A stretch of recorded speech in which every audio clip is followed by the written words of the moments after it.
What would you do if the woman you loved, the one you built a life with, posted a pregnancy announcement on social media and you weren't the father? The glowing screen of my phone at 3 a.m. illuminated the betrayal, a perfectly curated ultrasound photo, caption gushing about our little miracle, and a tag to a man whose name wasn't mine. My heart didn't just break. It shattered into a million icy shards, each one piercing a new part of my soul. I was standing in our dimly lit living room, the city lights of Los Angeles twinkling indifferently outside our window, holding the device that had just detonated my entire world. The silence in the house was deafening, amplifying the scream trapped in my throat. I knew with a chilling certainty that my life, as I understood it, was over, and a new, terrifying chapter was about to begin. If you genuinely enjoy our stories, please subscribe to the channel, tell us where you're from, and what time it is right now. It's always fascinating to know how far our story flows. The humiliation hit me first, a tidal wave of nausea and disbelief. Sarah, my wife of 7 years, the woman I'd sworn to cherish, had done this. Not just cheated, but flaunted it, a public declaration of a future that excluded me entirely. The image of her smiling face, radiant and oblivious to the destruction she'd wrought, burned behind my eyelids. I remembered the subtle shifts, the late nights she attributed to work projects at her marketing firm downtown, the sudden obsession with her phone, always face down, always guarded. I dismissed them as paranoia, the natural anxieties of a busy marriage. How foolish I had been. The strange behavior had started months ago. She'd become distant, her touch less frequent, her eyes often elsewhere when we spoke. Our apartment in Santa Monica, once a sanctuary, began to feel like a gilded cage. I'd catch her whispering into her phone in the hallway, her voice dropping to an unfamiliar softness. "Just a client," she'd say, flashing a smile that didn't quite reach her eyes. I started noticing receipts for expensive dinners at places like Perch, a rooftop restaurant in downtown LA, places we hadn't been to in ages, always for two. Then came the phone calls, hushed and urgent, always ending abruptly when I entered the room. One evening, I saw a text notification pop up on her unlocked iPad. "Good and wait to see you, my love. XO Mark." Mark. The name echoed in my head, a sinister chime. Sarah, once vibrant and affectionate, transformed into a cold, manipulative stranger. She'd gaslight me when I questioned her, turning my concerns into accusations of insecurity. "You're being paranoid, David. I'm working hard for us. Asterisk." Her words were laced with a venom I hadn't recognized before. She walked around with an air of untouchable arrogance, as if her secret made her superior. Mark, I later discovered, was a senior partner at her firm, a man known for his flashy cars and even flashier ego. I imagined them together, laughing at my expense, building their miracle on the ruins of my trust. The thought made me physically ill. I remember one particularly dark night, sitting alone on our balcony overlooking the Pacific, the cool ocean breeze doing nothing to soothe the inferno raging inside me. I felt utterly broken, a hollowed-out shell of the man I once was.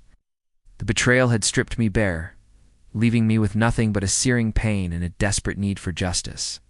But I wouldn't lash out. I wouldn't give her the satisfaction of seeing me crumble.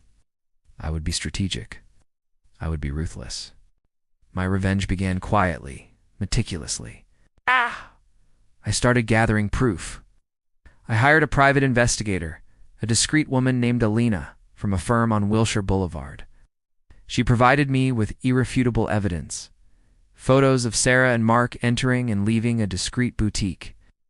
Hotel in Beverly Hills, detailed call logs, and even a recording of Sarah discussing her future with Mark, complete with plans for their baby. The pregnancy announcement was just the tip of the iceberg. I also consulted with a divorce attorney, a sharp-witted man named Mr. Henderson. Office was on the 40th floor of a skyscraper overlooking Pershing Square. He laid out the legal landscape, the financial implications, and the custody battles that often ensued. I wanted everything, wanted her to lose everything. I set my traps, legally. I ensured that every asset, every shared account, every piece of property was meticulously documented.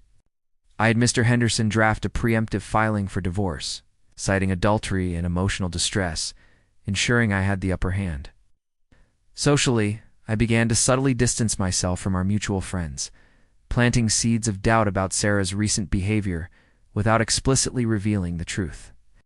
I wanted the public exposure to come from her own actions, not my accusations.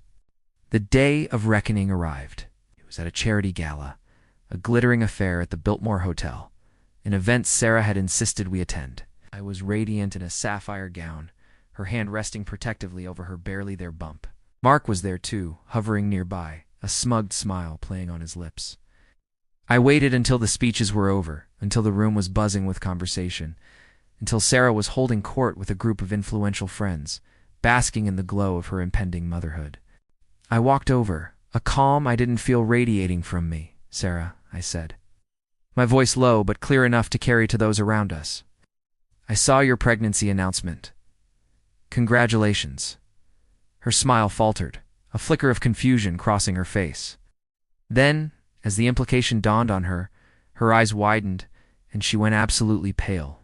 The color drained from her face, leaving her looking like a ghost in her expensive gown. The chatter around us died down, replaced by an uncomfortable silence. Mark, who had been about to approach, froze mid-step. "What are you talking about, David?" She stammered, her voice barely a whisper. "The one you posted on Instagram," I continued, pulling out my phone and showing her the screenshot, the ultrasound photo, the gushing caption, the tag to Mark. "Our little miracle, you called it." It's funny I don't remember us discussing that. The silence in the room was absolute, punctuated only by the clinking of glasses from a distant corner. Sarah's face crumpled, her carefully constructed facade shattering.